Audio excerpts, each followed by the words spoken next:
Okay, so I'm going to talk to you about the book that I'm reading right now. We've been talking a lot about poetry and poets and that kind of thing. And for me, one of my favorite kinds of poetry is music. I love music. And I often use music to explain to my students how poetry is actually great. It's just that they're so used to the kind of poetry we kind of force feed them in schools, they forget that there's great poetry like and that stuff's great too. I don't want to disparage at all, like, the canon of poetry, but slam poetry and music, those are the poets that our students can most easily connect to, right? So when I'm talking about poetry and I'm talking about poets, I'm also talking about songwriters. So I want to talk to you about this book that I'm reading, which is a biography of a songwriter. It's called Facing the Music by Jennifer Knapp. Now, if you're not familiar, if you're not familiar with who Jennifer Knapp is, Jennifer Knapp is a contemporary Christian musician who won a Dove Award, which is kind of like the Christian Grammys, won a Dove Award for Best New Artist when her first album, Kansas, came out on Goatee Records. And I was familiar with her as this sort of contemporary Christian musician. But a few years back, and I couldn't tell you exactly when, she came out as being a lesbian and was sort of disappeared. Her music was no longer carried in Christian bookstores. She's no longer, touring with most Christian artists, that kind of thing. She sort of disappeared.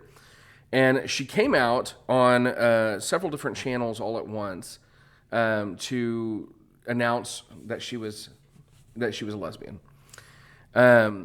This book is her biography, and it's really fascinating. And I'm only about halfway through, so I can't speak to all of it yet. But what I can tell you is that the part that I'm looking at now is a bunch of stuff I didn't know, even though I listened to her music early on, about growing up in kind of a challenging situation. She was a twin, and her and her sister kind of grew apart. Her parents were divorced, and her sister ended up eventually going with her mom. And she stayed with her dad primarily because with her dad, she was able to pursue music that she wanted to pursue. But she also sort of faced some abusive situations with her stepmother. And ultimately ended up falling deep into sort of the party scene, drinking a lot, and engaging in, activities that weren't the best for her. And went to college on music scholarships, but sort of fell apart and found her faith there and discovered her own music there and ended up becoming this contemporary Christian musician. And so this is kind of, where I'm at right now is that part of the story. It goes on to talk about, her early touring years, touring with bands that were nothing like her, being an introverted songwriter who kind of wrote as a way to escape and sort of being thrust into the limelight where every single thing you do is constantly under scrutiny. And I do know that the book is going to engage in, her coming out and her life now, because she still makes music, she still tours.